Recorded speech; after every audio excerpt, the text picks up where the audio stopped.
पुरावे नाहीत असं कोण म्हणतं? आज आपण शिवमार्गवर असे काही पुरावे पाहणार आहोत जे की नाकारता येणार. जय शिवराय मित्रांनो, डीट शिवाजी महाराज मीट समर्थ रामदास या व्हिडिओच्या सेकंड पार्ट मध्ये आपल्या सगळ्यांचे स्वागत आहे. इतिहास संशोधक गह खरे आणि वासी बेंद्रे हे पुरावे असं सांगतात छत्रपती शिवाजी महाराज आणि समर्थ रामदास 1672 मध्ये चाफळ येथे भेटले होते. हे आहेत सर्वात 3 मजबूत ऐतिहासिक पुरावे. नंबर 1, हनुमान मंदिर सनद 1678. समर्थांनी स्थापन केलेल्या हनुमान मंदिरांना महाराजांनी दिलेल्या सनदा आणि जमिनी हे त्यांच्या निकट संबंधाचे जिवंत पुरावे आहेत. नंबर 2, समर्थांचे पत्र निश्चयाचा महामेरू.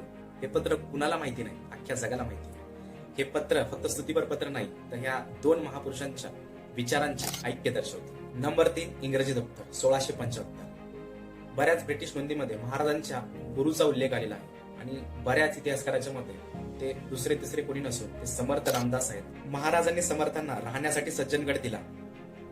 जेव्हा राजकारण आणि अध्यात्म एकत्र आलं तेव्हाच हे हिंदवी स्वराज्य अधिक बलवान झालं. मित्रांनो, या व्हिडिओमध्ये मी जे समर्थ रामदास आणि शिवाजी महाराज यांची झालेली भेट यांचे पुरावे ते सादर केले आणि त्यांच्या भेटीबद्दल तुम्हाला पर्सनली काय वाटतं ते प्लीज कमेंट सेक्शन मध्ये सांगा. आणि अशाच तथ्यावर आधारित इतिहास तुम्हाला पाहायचा असेल तर शिवमार्गला सबस्क्राईब करायला विसरू नका.